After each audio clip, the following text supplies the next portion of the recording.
आज इस वीडियो में हम बात करने वाले इलेक्ट्रॉन ट्रांसपोर्ट चेन या इलेक्ट्रॉन ट्रांसपोर्ट सिस्टम के बारे में। तो इलेक्ट्रॉन ट्रांसपोर्ट चेन या सिस्टम की बात करें तो ये हमारी सेल्स के अंदर, हमारी बॉडी में सेल्स के अंदर एनर्जी या एटीपी प्रोडक्शन में इन्वॉल्व होती है। एटीपी जो प्रोड्यूस की जाएगी वो इलेक्ट्रॉन ट्रांसपोर्ट चेन के द्वारा प्रोड्यूस की जाएगी।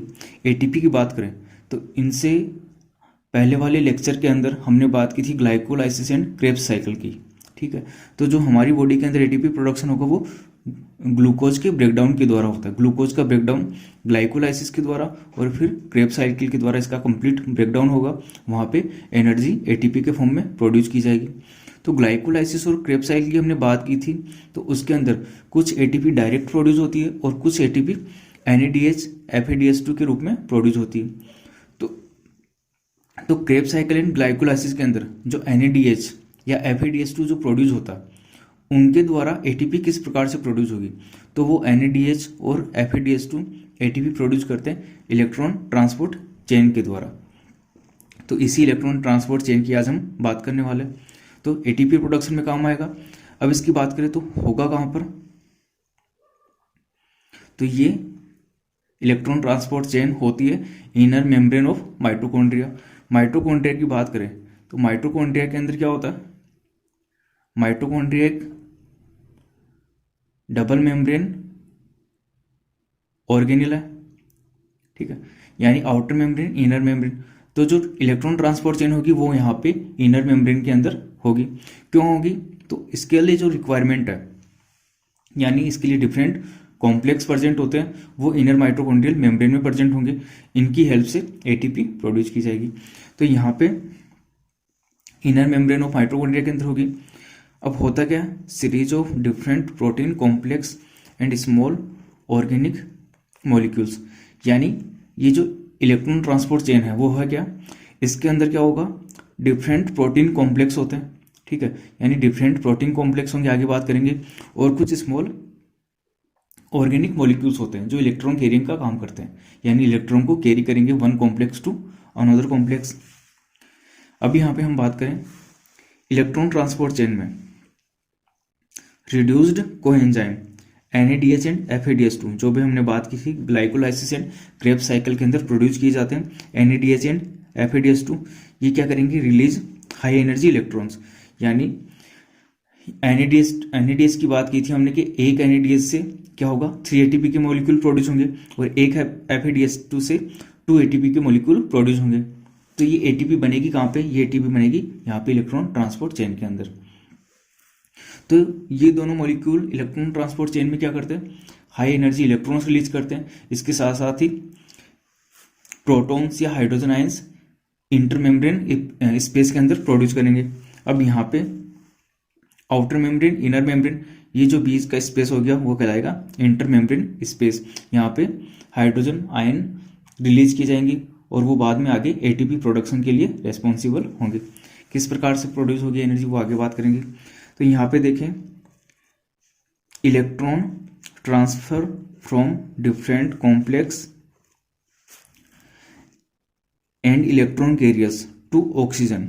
इलेक्ट्रॉन ट्रांसपोर्ट चेन में होगा क्या, इलेक्ट्रॉन ट्रांसफर होंगे, कहाँ से रिलीज होंगे, NADH एंड FADH2 से।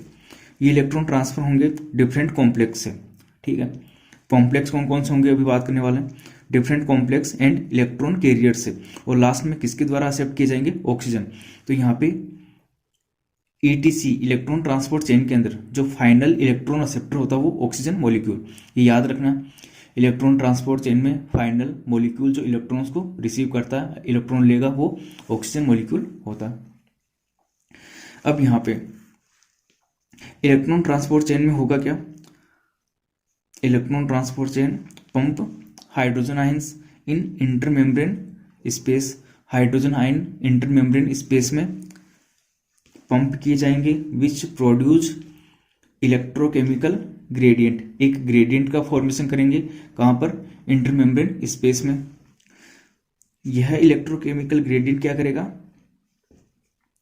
एटीपी सिंथेज, एटीपी सिंथेज ये कॉम्प्लेक्स है, आगे बात करेंगे, उसके द्वारा यूज किया जाएगा और ये एटीपी सिंथेज प्रोड्यूस करेगा। एटीपी कहाँ पर, माइटोकॉन्ड्रियल मैट्रिक्स के अंदर, यानी माइटोकॉन्ड्रिया में एटीपी प्रोड्यूस की जाएगी।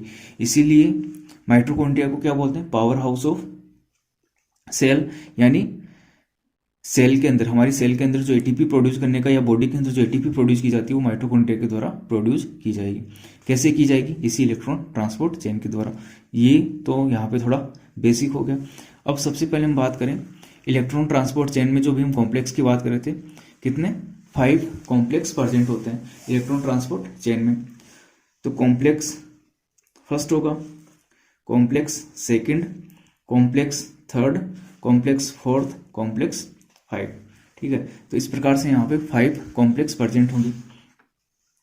अब यहाँ पे सबसे बड़ी बात है इन कॉम्प्लेक्स के सभी के नाम याद रखने हैं।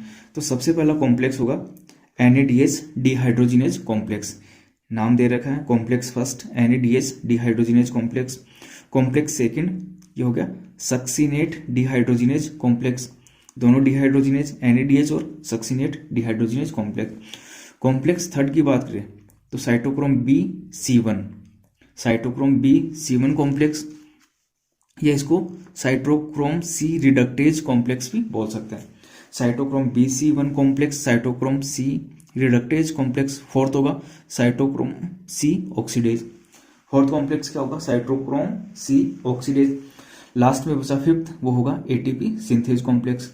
तो सबसे पहले इलेक्ट्रॉन ट्रांसपोर्ट चेन पढ़ने से पहले हमें इन कॉम्प्लेक्स को याद रखना जरूरी है। तो एक तो 1 लेटर से थोड़ा सा बार बार रिवाइज करके वैसे याद रख सकते हो, NSCCA। तो यानी जब ये नाम याद 1 लेटर कोड आपको इनका सभी का 1 लेटर याद आ जाएगा तो इनके नाम भी आसानी से याद फिर आ जाएंगे अगर बार बार हम प्रैक्टिस करेंगे। NSCCA। तो अगर 5 ये जो कॉम्प्लेक्स आ गए इनके नाम याद करने में थोड़ी प्रॉब्लम होती है तो आप क्या कर सकते हो, इनके ये 1 लेटर याद करके रख सकते हो, NSCCA NSCCA। तो जब N का नाम आएगा, N आपके सामने आएगा तो NADH डिहाइड्रोजिनेस, S आएगा तो सक्सिनेट डिहाइड्रोजिनेस। अब C आ गया तो पहले 2 C है यहाँ पे, साइटोक्रोम तो साइटोक्रोम 2, तो पहले करना साइटोक्रोम B और फिर बाद में साइटोक्रोम C। तो B के साथ C1 यानी cytochrome B/C1 complex, cytochrome C oxidase. ठीक है, तो साइटोक्रोम C रिडक्टेज हो सकता है या साइटोक्रोम C ऑक्सीडेज, ये दोनों भी याद रख सकते हो। और लास्ट में जो बच गया वो ATP सिंथेज। तो लास्ट का वैसे याद रह जाएगा, कौन सा होगा? ATP synthase. ATP बनानी है, लास्ट में जाके ATP बनेगी तो ATP का सिंथेसिस होगा, ATP सिंथेज। ये स्टार्टिंग की याद रखने हैं, पहले N आएगा फिर S, यानी NADH डिहाइड्रोजिनेज और सक्सिनेट डिहाइड्रोजिनेज। इन दोनों में थोड़ा कंफ्यूजन है तो पहले कर देना आपको साइटोक्रोम B पहले आता है फिर साइटोक्रोम C। जहाँ पे साइटोक्रोम B आता है वहाँ पे साथ में C1 और आएगा, तो cytochrome B/C1 complex, cytochrome C oxidase complex. अब यहाँ पे ये आपको 5 कॉम्प्लेक्स दे रखे हैं, complex 1, complex second, third, fourth और फिफ्थ कॉम्प्लेक्स सारे। कौन सा ये? NADH डिहाइड्रोजिनेज कॉम्प्लेक्स, उसके बाद में S आएगा सक्सिनेट डिहाइड्रोजिनेज कॉम्प्लेक्स। थर्ड कौन सा? साइटोक्रोम B/C1 कॉम्प्लेक्स या साइटोक्रोम C रिडक्टेज, ये कौन सा? Cytochrome C oxidase. और लास्ट में क्या बचा? ATP बनाना, ATP का सिंथेसिस करना, तो ATP सिंथेज कॉम्प्लेक्स हो गया। अब यहाँ पे हम बात करें तो ये सभी कॉम्प्लेक्स के कुछ कंपोनेंट्स होते हैं, जैसे यहाँ पे FMN दे रखा है, फ्लेविन मोनोन्यूक्लियोटाइड, ये FeS आयरन सल्फर, इसके अंदर आयरन सल्फर, यहाँ पे cytochrome B iron sulphur FeS, cytochrome C1, यहाँ पे साइटोक्रोम A साइटोक्रोम A3, यहाँ पे F0 F1।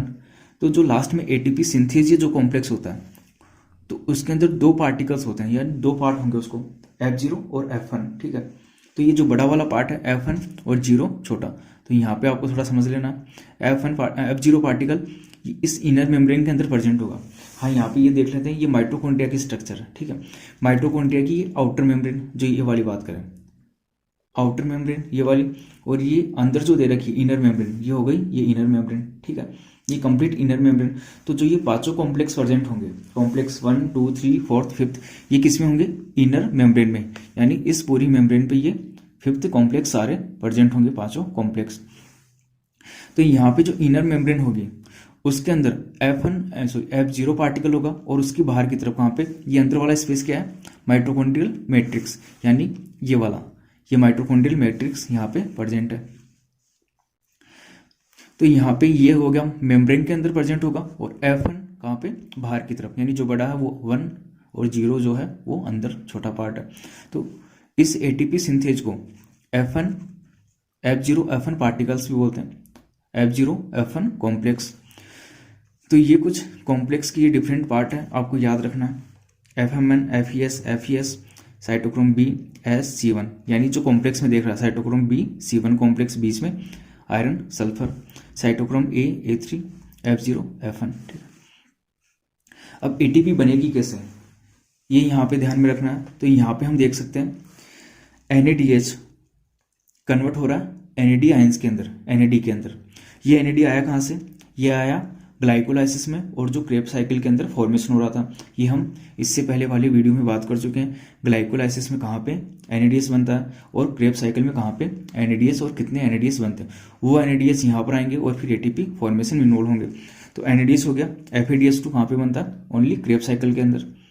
अब जिस तरीके से, यानी जितनी बार ये बनते रहेंगे यहाँ पे आते रहेंगे और continuous ETS electron transport chain चलती रहेगी। तो सबसे पहले देखिए जो NADH होगा, NADH क्या करेगा, NAD आयंस में कन्वर्ट होगा। कन्वर्ट होने के साथ ही क्या करेगा, ये हाइड्रोजन आयन या प्रोटॉन्स और इलेक्ट्रॉन रिलीज करेगा। ठीक है, यानी हमने स्टार्टिंग में बात की थी यहाँ पे, इसमें क्या होता है, रिड्यूस्ड NADH FADH2 रिलीज करते हैं हाई एनर्जी इलेक्ट्रॉन, वो इलेक्ट्रॉन्स यहाँ पे रिलीज किए जा रहे हैं, इलेक्ट्रॉन और प्रोटॉन्स रिलीज किए जाएंगे। सेकेंड कॉम्प्लेक्स में क्या होता है, FADH2 कन्वर्ट होता है FAD के अंदर और वही इलेक्ट्रॉन रिलीज करते हैं। तो यहाँ पे क्या हो रहा है, प्रोटॉन रिलीज हो रहे हैं। तो जो माइटोकॉन्ड्रियल मैट्रिक्स होगी, यहाँ वाला जो ये वाला पार्ट, इसके अंदर प्रोटॉन या हाइड्रोजन आयंस की अमाउंट वेरी हाई होती है। ठीक है, यानी जब ये बार बार प्रोसेस चलती रहेगी, बार बार NADH FADH2 आते रहेंगे, इलेक्ट्रॉन हाइड्रोजन आयन निकलते रहेंगे और वो यहाँ पे मैट्रिक्स में जमा होते रहेंगे। अब ये NADH NAD में कन्वर्ट हो रहा है। ठीक है, तो क्या कर रहा है, इलेक्ट्रॉन और हाइड्रोजन आयन रिलीज कर रहा है। अब यहाँ पे ये इलेक्ट्रॉन मैट्रिक्स के अंदर ही जमा होकर नहीं रहेंगे, ये क्या करेगा, ये इलेक्ट्रॉन जाएंगे कॉम्प्लेक्स फर्स्ट में, यानी एंटर करके यहाँ पे अच्छे से दे रखा इलेक्ट्रॉन आगे यहाँ पे। ठीक है, कॉम्प्लेक्स फर्स्ट है ये, इनको रिसीव करेगा कौन, FMN, फ्लेविन मोनोन्यूक्लियोटाइड, यानी इलेक्ट्रॉन एक्सेप्टर, इलेक्ट्रॉन एक्सेप्ट करने वाला। यहाँ से ये जाएंगे आयरन सल्फर के पास। ठीक है, ये सभी क्या कर रहे हैं, अपने इलेक्ट्रॉन्स को एक्सेप्ट कर रहे हैं। ठीक है, यहाँ से इलेक्ट्रॉन FMN के पास, FMN से FES में, यहाँ से इलेक्ट्रॉन क्या करेंगे, बाहर निकलेंगे और इनर मेम्ब्रेन के अंदर ही प्रेजेंट क्यूबिक क्विनोन। तो ये क्या हो गई, इलेक्ट्रॉन कैरियर, यानी इलेक्ट्रॉन को कैरी करने वाला one complex to another complex. ये क्या करेगा, यूबिक्विनोन इलेक्ट्रॉन को कैरी करेगा, किससे, कॉम्प्लेक्स 1 से इसने इलेक्ट्रॉन को अपने पास ले लिया। अब ये क्या करेगा, इलेक्ट्रॉन को लेके जाएगा दूसरे कॉम्प्लेक्स के पास। तो ये तो हो गया थर्ड कॉम्प्लेक्स। यहाँ पे सेकंड, अब सेकंड में भी क्या होगा, FADH2 जो क्रेब साइकिल में बनता है वो कन्वर्ट होगा FAD के अंदर और इलेक्ट्रॉन्स रिलीज करेगा। यहाँ पे इलेक्ट्रॉन निकल करके कॉम्प्लेक्स सेकंड में प्रेजेंट FES के पास पहुंचेंगे, यानी ये क्या करेगा, इलेक्ट्रॉन्स को एक्सेप्ट करेगा, एक्सेप्ट करके ये इलेक्ट्रॉन को फिर से आगे रिलीज करेगा और ये पहुंचेंगे कहाँ पे, वही यूबिक्विनिन के पास, यानी यूबिक्विनिन क्या हो गया, इलेक्ट्रॉन कैरियर। इसने इलेक्ट्रॉन्स को लिया कॉम्प्लेक्स फर्स्ट और सेकंड से। अब ये इलेक्ट्रॉन लेके जाएगा कहाँ पर, कॉम्प्लेक्स थर्ड के पास, कौन सा, साइटोक्रोम BC1 कॉम्प्लेक्स या साइटोक्रोम C रिडक्टेज कॉम्प्लेक्स। अब यहाँ पे यूबिक्विनोन इलेक्ट्रॉन देगा किसको, साइटोक्रोम B को। ठीक है, साइटोक्रोम B से इलेक्ट्रॉन जाएंगे, ये एरो लगा रखा, ये इलेक्ट्रॉन्स की डायरेक्शन किससे कहाँ से किसकी तरफ जा रहे हैं, आयरन सल्फर के पास। यहाँ से जाएंगे साइटोक्रोम C1 के पास, यानी जो कॉम्प्लेक्स का नाम है वही आपको लिख देना, साइटोक्रोम C के पास। ये इलेक्ट्रॉन को रिलीज करेगा, ये जाएंगे फिर एक अनोदर मॉलिक्यूल साइटोक्रोम C। ठीक है, ये भी क्या है, इलेक्ट्रॉन कैरियर। साइटोक्रोम C हमेशा इनर मेम्ब्रेन के बाहर इंटर मेम्ब्रेन स्पेस की तरफ प्रेजेंट होगा, तो साइटोक्रोम C यहाँ पे प्रेजेंट है। ये इसने इलेक्ट्रॉन को लिया और इलेक्ट्रॉन को ट्रांसफर कर दिया कहाँ पर, कॉम्प्लेक्स 4 के पास। कॉम्प्लेक्स 4 में ये रिसीव किए जाएंगे साइटोक्रोम A और यहाँ से जाएंगे साइटोक्रोम A3 के पास। A3 से इलेक्ट्रॉन अब यहाँ पे मैट्रिक्स के अंदर आएंगे। अब यहाँ पे आगे कोई कॉम्प्लेक्स नहीं है, तो अब यहाँ पे होगा क्या, ये इलेक्ट्रॉन मैट्रिक्स के अंदर आकर के, ठीक है, यहाँ पे क्या प्रेजेंट है, पहले से हमने बात की थी, मैट्रिक्स में हाइड्रोजन आयन पहले से ही हाई अमाउंट में प्रेजेंट रहते हैं। ये इलेक्ट्रॉन क्या करेंगे, हाइड्रोजन आयंस के साथ मिलेंगे, कितने हाइड्रोजन आयन, 2 हाइड्रोजन आयन, और यहाँ पे क्या है, एक ऑक्सीजन मॉलिक्यूल हाफ O2, ठीक है। ये सभी मिलकर के क्या करेंगे, यहाँ पे H2O का फॉर्मेशन कर रहे हैं, यानी हाइड्रोजन आयन इलेक्ट्रॉन कौन से, जो कॉम्प्लेक्स फर्स्ट से कॉम्प्लेक्स फोर्थ की तरफ एक डिफरेंट मॉलिक्यूल्स की थ्रू ट्रांसफर होकर के आए हैं, फर्स्ट से सेकंड, सेकंड से थर्ड और फोर्थ में, ठीक है, डिफरेंट मॉलिक्यूल्स की हेल्प से। तो लास्ट में ये जो इलेक्ट्रॉन है वो यहाँ पे रिसीव किए जा रहे हैं ऑक्सीजन मॉलिक्यूल के थ्रू, ठीक है, और यहाँ पे 2 हाइड्रोजन आयंस भी इन्वॉल्व होंगे, तो यहाँ पे लास्ट में बनेगा वाटर मॉलिक्यूल। तो जब जब ये प्रोसेस कंटिन्यू जैसे भी चलती रहेगी, यहाँ पे बार बार वाटर मॉलिक्यूल बनते रहेंगे। तो हमारी बॉडी के अंदर मेटाबॉलिक प्रोसेस के द्वारा भी वाटर मॉलिक्यूल्स बनते रहते हैं, ठीक है। कहाँ पे बनेंगे, यही ETS साइकिल के अंदर। CO2 कहाँ पे प्रोड्यूस हो रही थी, क्रेब्स साइकिल के अंदर। तो हमने पहले भी बात की थी, रेस्पिरेशन, सेल्यूलर रेस्पिरेशन, जिसमें क्या होता है, जो ग्लूकोज मॉलिक्यूल है उसका ब्रेकडाउन होता है ऑक्सीजन की प्रेजेंस में, और ये क्या करेगा, लास्ट में जाकर के कन्वर्ट हो जाएगा वाटर मॉलिक्यूल एंड H2O के CO2 के अंदर। तो यहाँ पे वाटर मॉलिक्यूल बन रहे हैं, साथ ही CO2 रिलीज की जा रही थी कहाँ पर, क्रेब्स साइकिल में। तो इस प्रकार से एक ग्लूकोज के ब्रेकडाउन से लास्ट में क्या होगा, CO2 and water molecules produce किए जाते हैं। तो यहाँ पे क्या हो रहा है, H2O प्रोड्यूस की जा रही है और ये लगातार मॉलिक्यूल्स बनते रहेंगे। अब हम बात करेंगे फिफ्थ क्या काम आ रहा है, यानी ATP कैसे बन रही है। तो यहाँ पे ये है कॉम्प्लेक्स फर्स्ट, थर्ड और फोर्थ। तो जैसे जैसे ये इलेक्ट्रॉन ट्रांसपोर्ट चेन आगे यानी चलती रहेगी, electron one complex to another complex transfer होते रहेंगे। उसी दौरान क्या होगा, हाइड्रोजन आयन इस मैट्रिक्स से निकल के, यहाँ से निकल के बाहर इंटरमेम्ब्रेन स्पेस की तरफ, इस स्पेस में मूव करेंगे। तो यहाँ पे क्या हो रहा है, कॉम्प्लेक्स फर्स्ट से 4 हाइड्रोजन आयन इंटरमेम्ब्रेन स्पेस में मूव कर रहे हैं। सेकंड से हाइड्रोजन आयन मूव नहीं करते, यहाँ पे आ गया थर्ड कॉम्प्लेक्स, तो थर्ड से भी 4 हाइड्रोजन आयन यहाँ पे मूव करेंगे। इसके साथ ही जो फोर्थ कॉम्प्लेक्स है उससे 2 हाइड्रोजन आयन यहाँ पे मूव करेंगे। तो यहाँ पे 4 और 2 हाइड्रोजन आयन मूव कर रहे हैं। तो इस प्रकार से जब कंटिन्यू ये प्रोसेस चलती रहेगी, यानी बार बार NADH आएंगे, FADH2 आएंगे, इलेक्ट्रॉन ट्रांसपोर्ट होंगे one complex to another complex, hydrogen ion बार बार इंटरमेम्ब्रेन स्पेस में पहुंचते रहेंगे। तो यहाँ पे क्या होगा, हाइड्रोजन आयन की कंसंट्रेशन इंक्रीज हो जाएगी और एक प्रोटॉन ग्रेडियंट का फॉर्मेशन होगा। जब प्रोटॉन यहाँ पे इंक्रीज होंगे, यानी इनकी अमाउंट बढ़ चुकी है, तो ये क्या करेंगे, जो ATP सिंथेज है, ठीक है, उसको आगे वर्क करने के लिए इंड्यूस करेंगे। यानी ये प्रोटॉन्स क्या करेंगे, यहाँ पे F0 F1 पार्टिकल्स को एक्टिवेट करेंगे, ठीक है। यानी ये क्या करेंगे, इधर मूव करेंगे या इसको एक्टिवेट करेंगे, जिससे क्या होगा, ATP सिंथेज काम करना स्टार्ट कर देगा, ये एक्टिवेट होगा। तो यहाँ पे ATP ये जो F1 पार्टिकल है इसके अंदर एक एंजाइम प्रेजेंट रहता है, ATP सिंथेज। यानी यहाँ पे या हम बात कर ले, ये ATP सिंथेज कॉम्प्लेक्स फिफ्थ है, ठीक है, इसके साथ एक ATP synthase enzyme present attach रहता है। ये कब एक्टिवेट होगा, ये एनर्जी लेगा इस प्रोटॉन ग्रेडियंट से। यानी जब प्रोटॉन की अमाउंट इंक्रीज होगी तो ये एक्टिवेट करेगी F0 F1 पार्टिकल को अपना फंक्शन शो करने के लिए। तो जिससे क्या होगा, ये ATP सिंथेज एक्टिवेट हो जाएगा, काम करना स्टार्ट करेगा और ये क्या लेगा, बाहर से जो ADP और PI या इनऑर्गेनिक फॉस्फेट है, इन दोनों को कन्वर्ट करेगा ATP के अंदर। यानी ये फंक्शन कब करेगा, जब इसको एनर्जी मिलेगी यहाँ पे बनने वाले प्रोटॉन ग्रेडियंट से, ठीक है। ये कैसे बनेगा, जब ये तीनों कॉम्प्लेक्स काम करेंगे। तो ये हाइड्रोजन आयंस एक्टिवेट करेंगे F0 F1 पार्टिकल को या ATP सिंथेज कॉम्प्लेक्स को, ATP सिंथेज एंजाइम एक्टिवेट होगा, ADP कन्वर्ट होगा ATP के अंदर।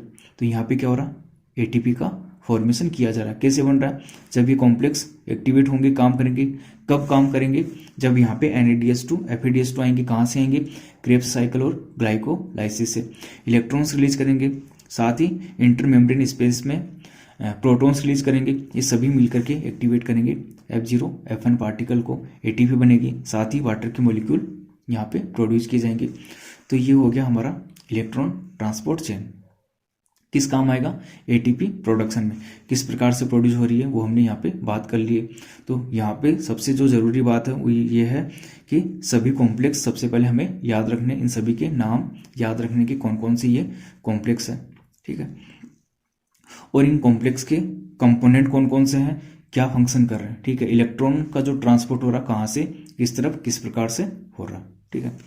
तो ये हो गया हमारा इलेक्ट्रॉन ट्रांसपोर्ट चेन। तो ये ग्लूकोज ग्लूकोज की ब्रेकडाउन की कंप्लीट प्रोसेस होगी। ग्लूकोज ब्रेकडाउन की हमने प्रोसेस स्टार्टिंग में बात की थी, ग्लाइकोलाइसिस, क्रेब्स साइकिल और ईटीएस के थ्रू कंप्लीट होती है। यानी सेल्यूलर रेस्पिरेशन की बात करें हमारी बॉडी के अंदर, ऑक्सीजन की प्रेजेंस में एक ग्लूकोज के मॉलिक्यूल का कंप्लीट ब्रेकडाउन होना क्या कहलाएगा, सेल्यूलर रेस्पिरेशन। ब्रेकडाउन किस में होना, water molecule and CO2 molecule में, और प्रोड्यूस क्या करना, ATP या एनर्जी प्रोड्यूस करना ATP के फॉर्म में। तो हमारी बॉडी के अंदर जो ATP या एनर्जी प्रोड्यूस होगी वो किस प्रकार से होगी, तो यानी कौन कौन से पाथवे इन्वॉल्व होंगे, तो उसमें ग्लाइकोलाइसिस होगा, क्रेब्स साइकिल होगी और इलेक्ट्रॉन ट्रांसपोर्ट चेन।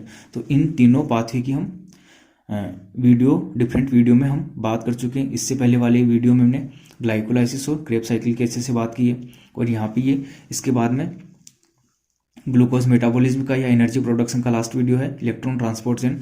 यहाँ पे ATP वाटर मॉलिक्यूल्स रिलीज किए जाते हैं।